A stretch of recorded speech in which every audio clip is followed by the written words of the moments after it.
Mr. Eliason, and welcome to World History. Today we're going to talk about decolonization on the African continent, and we're going to look at three different models for how to move African countries past this era of colonial domination and how to build a sort of post-colonial society in which Africans have a larger control over their own destiny. This is going to be really complicated, of course, and we're going to have to jump around a lot. As you hopefully remember, Africa is a spectacular, diverse continent, both ethnically, linguistically, religiously, geographically.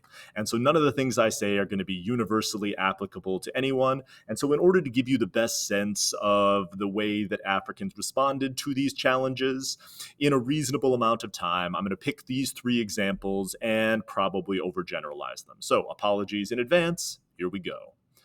Here's our objectives for today. Take a moment, take them in, and let's move forward.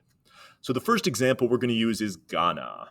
Ghana was a British colony that had been, conquered and used first as a jumping off point, later as a slave trading sort of colony, and then later as exporting raw materials. In the aftermath of World War II, England is going to allow increasing self-government in their colonies, similarly to the way we talked about in the Middle East, and then, of course, the Indian independence movement. And so the Ghana is one of those groups that's going to get self-government. As you can see here, there's a variety of different ethnic groups in Ghana.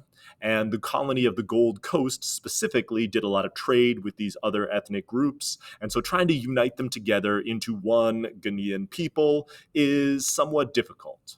The guy who pushed to unify Ghana and pushed for independence in Ghana is Kwame Nkrumah here. Here's his I Speak of Freedom speech laying out the basic problems here. So take a moment, pause, and read, and then we'll move on. Nkrumah is going to push this non-violent strategy of independence, modeling a lot of his actions after Gandhi. Gandhi, as you hopefully remember, pushed a strategy of non-violent resistance and civil disobedience, and we're going to see a lot of leaders around the post-World War II world using this to push back against colonization. Eventually, Ghana is going to achieve its independence in 1957, and Nkrumah's goal is to try to unite all of Africa and try to find common ground amongst these various African peoples once they get independence, basically using shared pieces of their cultural identity to try to create a sense of African unity. Nkrumah saw lots of potential within Africa, as we can see here. So take a moment, pause, and read. Nkrumah's vision was to try to capitalize on these vast natural resources in order to create wealth that could improve the lives of your average African person. The Negritude movement here created a sense of Pan-Africanism that's going to create a sense of shared African heritage and attempt to unify the various different African groups and peoples in a similar way to what we saw with the creation of Black identity in the United States through the Harlem Renaissance and, to some degree, Marcus Garvey's Universal Negro Improvement Association. And so we get this idea that you can create this sense of shared Black identity that transcends ethnic and religious bounds in order to unify African people together and the African diaspora in order to push for, greater improvements in Africa itself. His goal, once he becomes the leader of Ghana, is pretty straightforward here. So take a moment, pause, and read. And to some extent, this was successful. He's going to push a series of infrastructure programs, education programs, health programs, things like that. Ghana has relatively rich natural resources, which when developed can be used to help fund these programs. And so we're going to see significant reforms in Ghana and some significant gains made in the years after independence. Specifically in infrastructure, this was incredibly important in connecting the various disparate areas of Ghana together in order to move around goods and services in a much more effective way. Unfortunately, Nkrumah never really got the time to fully carry out his plan. There was some concerns in the West that Nkrumah was too close to communist movements, and so in 1966, Western-backed forces overthrew Nkrumah, and Ghana collapsed into a struggle between the military and civilian rule. There'd be elections, then the elections would be overthrown, then the military would, or the elections would be overturned, then the military would back one force, and Ghana, in the aftermath of this, is going to collapse into sectarian violence and instability. And Nkrumah's vision of a united African people is not going to come to fruition. More recently, Ghana has stabilized to some degree, but not after decades of strife and instability. Kenya in East Africa is going to provide a very different vision. Kenya was also a British colony that was mainly a source of raw materials. Under British rule, Kenya cultivated all of these things in order to export them. And in general, the Kenyan movement is going to depart from the Ghanaian strategy in a variety of different ways. One is that the independence movement in Kenya was much more violent than the peaceful, the nonviolent resistance movement in Ghana. A group called the Mau Mau, whose oath you can see here, lays out sort of their platform in trying to force independence. So take a moment, pause, and read. The Mau Mau were an irregular guerrilla force that were fighting against the British. Their commander, Kimathi here, was very distinctive for both his hairstyle and his charisma, as well as his effective organization and leadership of the Mau Mau. And they fought a years-long bloody resistance against the British, with leading to significant death and destruction. In the aftermath of this, England granted independence to Kenya.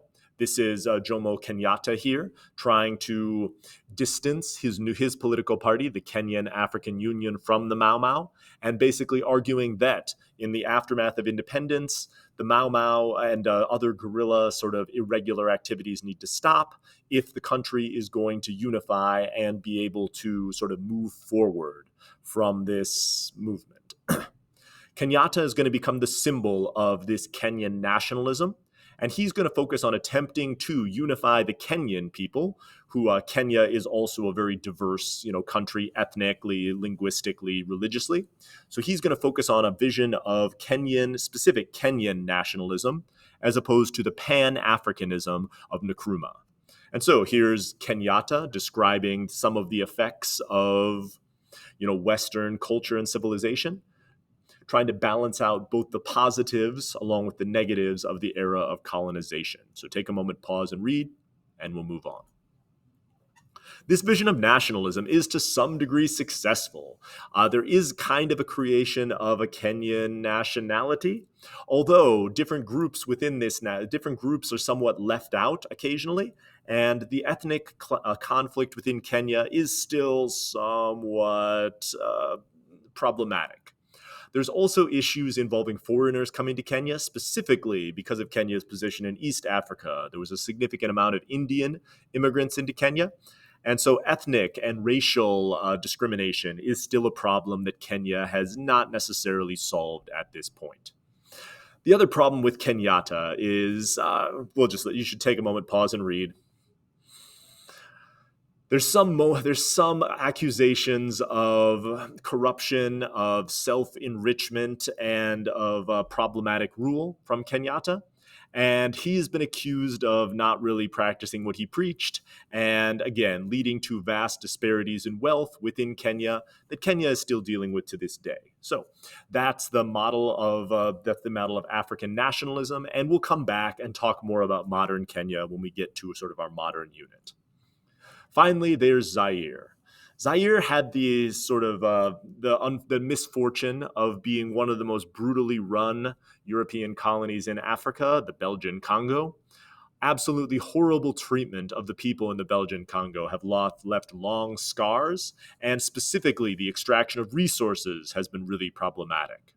In the aftermath of independence, the new country became named Zaire, and it was plagued by sectarian violence, assassination of leaders, and general instability in the years after independence, really a legacy of the brutal colonial rule of the Belgians. The guy who finally somewhat stabilized Zaire is Joseph Mobutu. He is going to sort of preach a mixed vision of nationalism and Pan-Africanism. He's going to embrace a very specific style that harkens or sort of connects to African heritage. He's going to rule as a brutal dictator, and attempt to sort of preach this vision of African modernism, kind of trying to draw comparisons to some of the other, secular dictators that we've seen around the world during this time period. And in general, he's going to use money and political influence to keep his own power and to divide the various groups vying for power within Zaire. So take a moment, pause, read this, and we'll move forward. The other thing Mobutu is known for is his spectacular largesse, his unbelievable corruption, and his funneling of the wealth in Zaire to build his own private palaces, to fly on his private Concorde jet to Europe in order to get lunch in fancy restaurants, and generally using the wealth of his country to spectacularly enrich himself. Eventually, after Mobutu, so take a moment, pause, and read the way that Mobutu used his own wealth and his own resources to enrich himself, enrich his allies, and stay in power. In the aftermath of Mobutu's reign, the Democratic Republic of the Congo, or the Zaire, renamed itself the Democratic Republic of the Congo and collapsed into civil war. Ethnic cleansing along the border led to the Rwandan genocide and unbelievable amounts of death.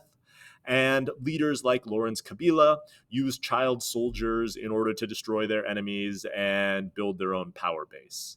Kabila is eventually going to seize control of the Democratic Republic of the Congo, where he's going to rule as a brutal dictator until he is eventually assassinated as well.